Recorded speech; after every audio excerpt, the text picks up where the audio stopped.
Hey, it's Tucker Carlson. This morning it looks like somebody blew up the Kakhovka Dam in southern Ukraine. The rushing wall of water wiped out entire villages, destroyed a critical hydropower plant, and as of tonight puts the largest nuclear reactor in Europe in danger of melting down. So if this was intentional, it was not a military tactic, it was an act of terrorism. The question is, who did it? Well, let's see. The Kakhovka Dam was effectively Russian. It was built by the Russian government. It currently sits in Russian-controlled territory.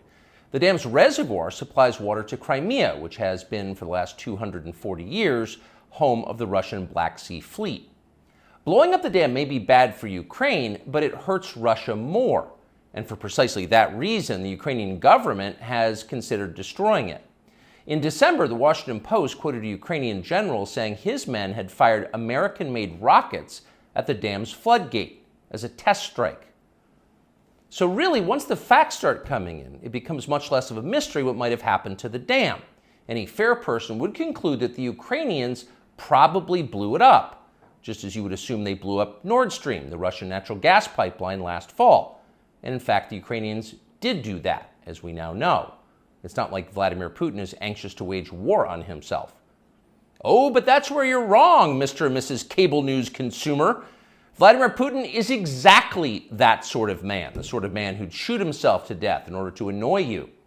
We know this from the American media, which wasted no time this morning in accusing the Russians of sabotaging their own infrastructure. Bill Kristol, the man who once told us that Saddam Hussein was responsible for 9/11, immediately denounced Putin as a war criminal and even more savagely compared him to Donald Trump. The rest of the pundit class made similar, clearly coordinated noises. Putin did it! Putin did it! And their reasoning was simple. Putin is evil, and evil people do evil things purely for the dark joy of being evil. In this specific case, Putin attacked himself, which is the most evil thing you can do, and therefore perfectly in character for a man that evil. That was their explanation. No one who's paid to cover these things seemed to entertain even the possibility it could have been the Ukrainians who did it. No chance of that. Ukraine, as you may have heard, is led by a man called Zelensky. And we can say for a dead certain fact that he was not involved. He couldn't have been. Zelensky is too decent for terrorism. Now, you see him on television, and it's true you might form a different impression. Sweaty and rat-like, a comedian turned oligarch, a persecutor of Christians, a friend of BlackRock. But don't believe your own eyes. Actually, Mr. Zelensky is a very good man. The best, really. As George W. Bush once noted, he is our generation's Winston Churchill. Of all the people in the world, our shifty, dead-eyed Ukrainian friend in the tracksuit is uniquely incapable of blowing up a dam. He's literally a living saint, a man in whom there is no sin. That's why Lindsey Graham is so attracted to him. They're just two good people, hanging out together and being good. And like all good people, when they meet in person, they spend a lot of time talking about killing people and laughing like friends do. Here's the pair last week. Free or die. Free or die. Now you are free. Yes. And we will be. And the Russians are dying. It's the best money we've ever spent. Thank you so much. No, it's... The Russians are dying. It's the best money we've ever spent, Graham says. A smile spreads across his thin, quivering lips as he forms the words. He looks like a starving man contemplating a breakfast buffet. The aroma of death has aroused Lindsey Graham. Thanks so much, replies Zelensky. He feels the same way. See, there's nothing dark here. Just two middle-aged guys celebrating the killing of a population. They don't seem like the kind of people who'd enjoy flooding villages or starting a famine. And in any case, who cares if they are? It's really not your business. Your job is to support Ukraine. Watch Nikki Haley, a Republican candidate for president, explain this principle on CNN. A win for Ukraine is a win for all of us. And for them to sit there and say that this is a territorial dispute, that's just not the case. To say that we should stay neutral, it is in the best interest of America. It's in the best interest of our national security for Ukraine to win. We have to see this through. We have to finish it. See? It's very easy to understand.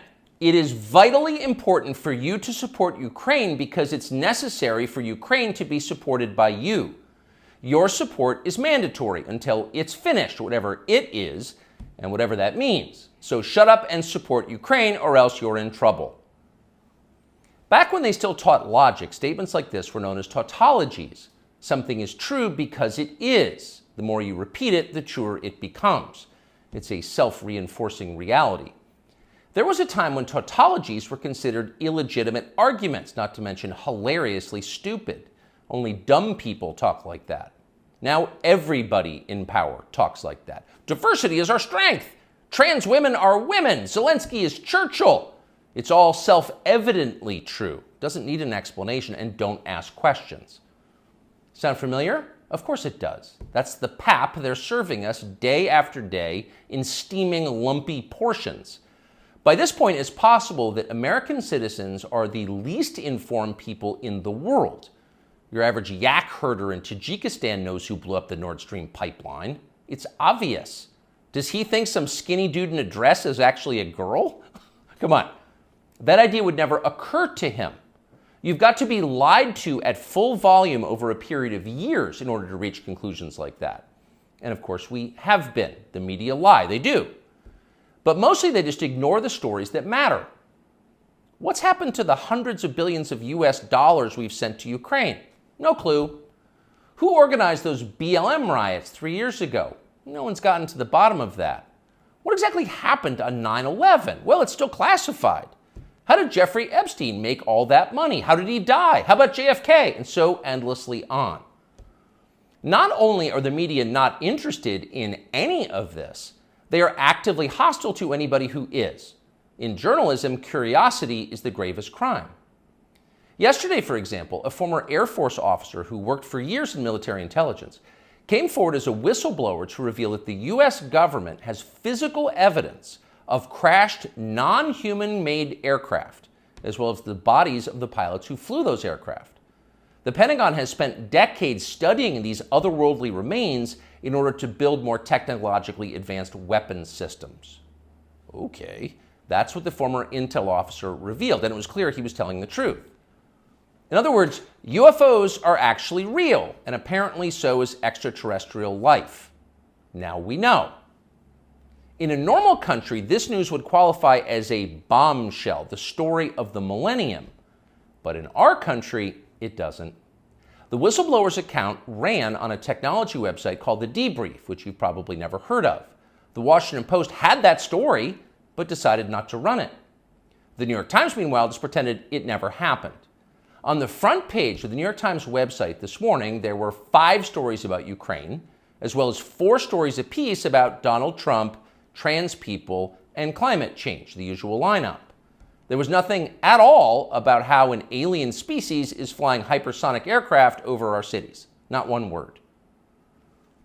So if you're wondering why our country seems so dysfunctional, this is a big part of the reason. Nobody knows what's happening. A small group of people control access to all relevant information, and the rest of us don't know. We're allowed to yap all we want about racism, but go ahead and talk about something that really matters and see what happens. If you keep it up, they'll make you be quiet. Trust us. That's how they maintain control. When Western tourists first started traveling in large numbers to the Soviet Union in the early 1970s, they found that many Russians had a completely warped understanding of the United States. They thought that Americans lived in grinding poverty, in a state of perpetual race war, and were desperate to flee to the freedom and prosperity of the Eastern Bloc. They thought this because that's what they had been told. They had no way to know otherwise. The few Russians who understood what was really going on in the rest of the world had learned about it from listening to shortwave radio broadcasts, sometimes under the covers so the neighbors wouldn't hear. 50 years later, it is bewildering to consider the ironies here. We're the ones who live in ignorance now. The US government has managed to classify more than 1 billion so-called public documents. So at this point, we can't possibly know what our leaders are doing. We're not allowed to know. By definition, that is not a democracy. Yet it's fine with the media. Secrecy is a powerful tool of control. Stop asking how we got so rich. Here's another story about racism. Go eat each other. That's the program. That's how most of us now live here in the United States.